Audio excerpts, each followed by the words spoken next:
the main focus is to improve that lower ranked player because that's like the anchor on the team. You'll only be as good as that player. You can't really carry in a 3 setting. We want to avoid that, right? We want to avoid those dive challenges. Avoid this POV because now let's see Bry's going to get, yeah, he's getting scored on. Yeah, he just can't. Right there. He just can't.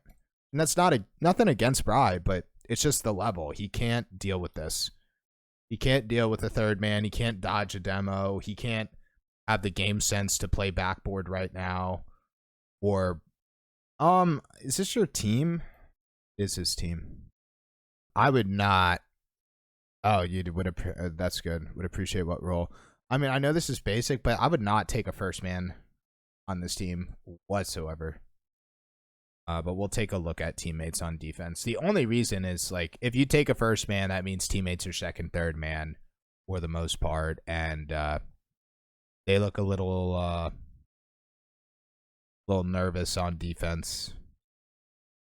But nor do I want you to play like a patient third man because you're an aggressive player. I just wouldn't do this. POVs where you're super pushed out. Like we have this one. And then we have this one. How do we get here? It's finding, like, really the goal is finding a way to reduce POVs where you're pushed up as a first man, but still maintaining your play style. That's kind of the goal, but we'll see. Just avoiding this. Like, it's not that your teammates are bad, but it's their challenge game sense is not as high as yours. We want to avoid situations where teammates have to stretch. Again, the POV, given this is off kickoff. So that's just where my brain is. That's not where I want the replay to go, but and it's like I don't always want you to be in this third man role either. But again, like, just to show the reason why we don't want this on defense, like teammates taking a dribble and he throws the ball away and the ball just goes in net. Like, so it's the 50-50 quality / challenge game sense. But for the most part, we want them to transition. I mean, this is tough. The simplest thing is you just play a hard third, but I don't want that.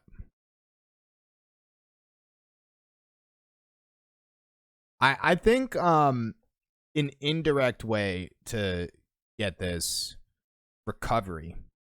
In a perfect world, you could play as fast and aggressive as you want, and if you could recover super quick, chillin', right? The recovery kind of de-risks the play.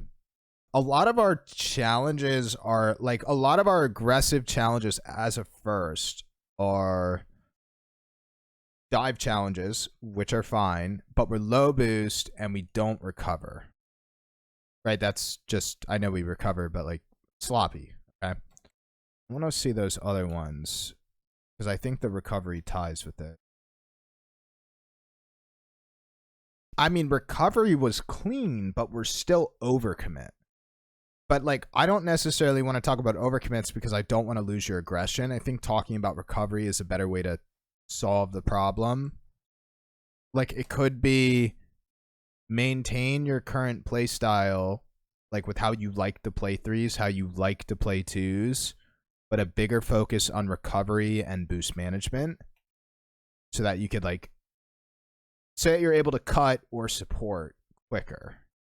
I mean, there's also a pretty big priority placed on this. Like if anyone's going to air dribble control, if anyone's going to flip reset control, if anyone's going to save the day and control the ball when people have no boost, it's going to be you.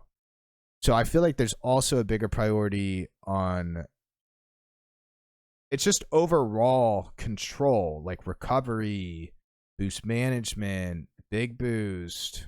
But again, I don't want you to play a passive third. Just say that once more because I don't. That is like off meta. Part of me wants to say we need to get our teammates into play more. I'm trying to figure out how. The easy way is you play a third, so that means they're first, second, they're going to play the ball more. But I don't want you to play a third. But we do need to. Okay, so like if I'm coaching your team, right, we want to get your teammates in the play because every time that they're in the play and every time they touch that ball, their confidence is going to go up. If you take lower ranked players and throw them in the backfield where they have to, position and watch the play, every second that they're not in the play, they're getting a little bit more nervous. So we want your teammates in the play. I don't know how to, like, the fact that this dude, Bry, cuts in front of you. I like that. Like, I want him in the play. That's the approach. And then see how that dude cuts? We want him in the play. Like, we want them to do their thing. But then, like, you could play this ball, but we need to be able to recover because we need to be able to recover and support. And I feel like kind of the simplified approach to the workflow is, I think it's the narrow focus on transitions. Like, if it's control, it's control. But I don't, like, you just want to get the ball out. Like, if your team's a little bit nervous on defense, well, improve your defense by not being on defense. Easiest way to not be on defense is to, like, boom the ball out. It might throw the ball away, but boom it out. Kind of forehead way to think about it, but I've given that advice so much to players. Just boom it out, and it really alleviates defensive pressure. I would boom the ball out. Like, that's like priority number one.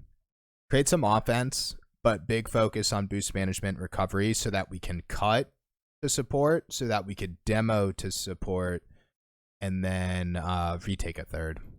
But I don't want to be passive.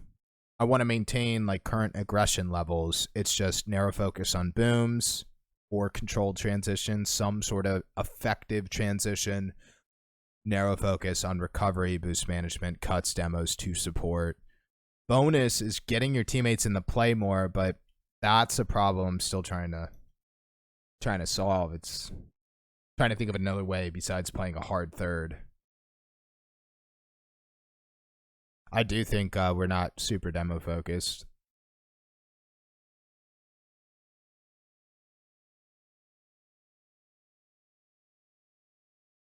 Good.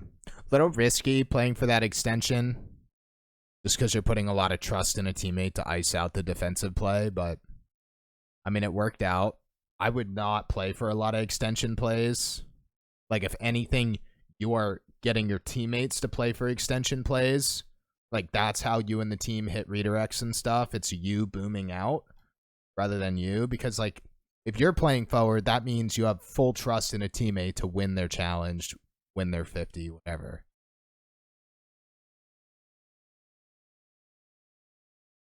That's good.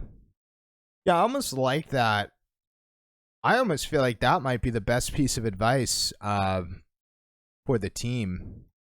Maybe tell your teammates to play forward. Tell them to push out to mid. Tell them to push the corner. Tell them to play for redirects and cuts. I think that might be the best advice for the team, as that gets them in the play. Kind of frees up some of this defensive pressure. Naturally puts you back, but doesn't take, like, a hard third mentality. Like that. You see how playing forward? I like that. That's where I'd leave this, actually. Try to find some more examples. That's where I'd leave this. I think that's a good, like, base to build out the play style.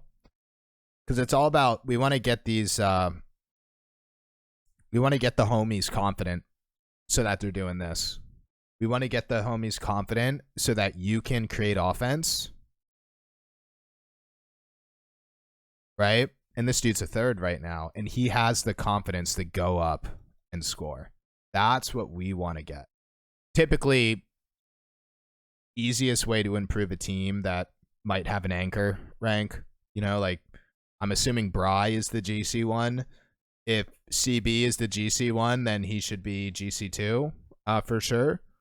I think Bry is the GC one, though. The main focus is to improve that lower ranked player because that's like the anchor on the team. You'll only be as good as that player. You can't really carry in a 3s setting. We want to avoid that, right? We want to avoid those dive challenges. Avoid this POV. Because now, let's see, Bry's going to get... Yeah, he's getting scored on. Yeah, he just can't. Right there. He just can't. And that's nothing against Bry, but it's just the level. He can't deal with this. He can't deal with a third man. He can't dodge a demo. He can't have the game sense to play backboard right now. Or pre-jump this a little bit quicker. Or just stay goal line. Like, he can't deal with that yet. He will, but the number one focus is getting him in the play more.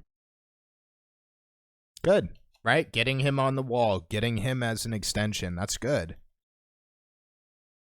Like, every time he plays for that, he's going to get a little bit more confident. And he's also going to recognize these opportunities.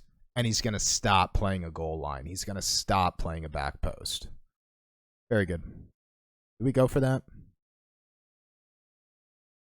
I mean, that's fine. As long as you recover, right? Right? You recovered. You're in the midfield. You stole their boost, right? You kind of de-risk the play by a quick recovery, boost control, cut, right? We're cutting the midfield right now. That's how you need to view your role. Be as aggressive as you want, but you need to recover. Yeah, see. Even CB has a tough time. That was a little awkward for the homies. But over time, like, as you play with these players more, you'll kind of figure it out. I think there is like a baseline of chemistry. We're just very heavy-handed with this POV playing forward. Which again it's not bad, but it's not the role you need to play. You kind of play a it's a consistency role, but it's more of aggressive consistency. I don't want to work backwards with like third man stuff. I want you to be like a second man everything, a controller, an aggressor. Like, you are the definition of second man impact. That's like the role you need to play.